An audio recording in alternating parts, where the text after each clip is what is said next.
আসসালামু আলাইকুম। আমার নাম আব্দুল শহীদ। আমার হোম ডিস্ট্রিক্ট লক্ষ্মীপুর। আমার 2007 সালে পাইপ পেতে সমস্যা দেখা যায়। আমি টয়লেট করার সময় দেখা যাচ্ছে যখন প্রেসার দিয়ে টয়লেট করতাম ওখানে কিছুটা ব্লাড যেত, তো ক্রমান্বয়ে বৃদ্ধি পায় ব্লাডটা। আমাদের নিজস্ব ডিস্ট্রিক্টে লক্ষ্মীপুর, ওখানে আমি চলে আসি 7 সালে। তো অপারেশন করার পরে আমি 15 দিন বা 20 দিন পরে একটু সুস্থতা বোধ করি। এরপর আমি 2008 সালে চলে যাই সৌদি আরব। 2008 সালে চলে যাওয়ার পর চলছে ভালো, কোনো সমস্যা দেখা দেয়নি। হঠাৎ 9 কিংবা 10 এর দিকে 2009 অথবা 10 এই সময়ের দিকে আমার পেট ব্যথা করতো, ঠিকমতো টয়লেট হতো না, পায়ের উপর অনেকটা শুরু হয়ে গিয়েছিল। আমি পায়খানা করতে আমার টাইম লাগতো, বারবার পায়খানা আসতো। পায়খানা করতে গেলে যেন বাচ্চারা যেরকম পায়খানা করে চিকন হয়ে এরকম হয়ে আসতো। তো আমি ইউটিউবে ডক্টর এস এম ইরফান স্যারের সন্ধান পাই।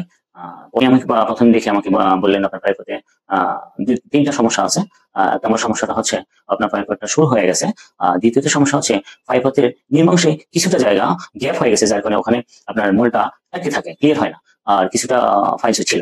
3টা সমস্যা আমার ছিল তখন। কোনো ব্লিডিং হয় নাই, আমার কোনো রক্তপাত হয় নাই, আমার এমনি ব্লাডের পরিমাণও মিনিমাম ছিল। পরবর্তী উনি রিপোর্ট যখন দেখেন উনি বললেন যে না, ব্লিডিং হবে না, এতে কোনো সমস্যা হবে না, বেটার ফিল করি। এখন পরিমাণ অপারেশনের আগে ব্লাডের পরিমাণ মিনিমাম ছিল। তো স্যারকে যখন রিপোর্টটা দেখেন, স্যারকে বললাম স্যার আমার তো ব্লাডের পরিমাণ মিনিমাম, স্যার আমাকে আশ্বস্ত করলো।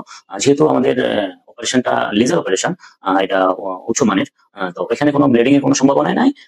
আপনি স্ক্রিনে দেওয়া নাম্বারে আপনারা কাইন্ডলি যোগাযোগ করবেন। আশা করি নিরাশ হবেন না। লেজার অপারেশন করবেন। আর লেজার অপারেশনে কোনো রক্তপাত হয় না, ব্লিডিং হয় না, আপনাদের কোনো প্রকারের সমস্যা হয় না ইনশাল্লাহ। আশা করি আমি তো ভালো আছি, আপনারাও ইনশাল্লাহ আশা করি ভালো থাকবেন। তো আসসালামু আলাইকুম, সবাইকে ধন্যবাদ।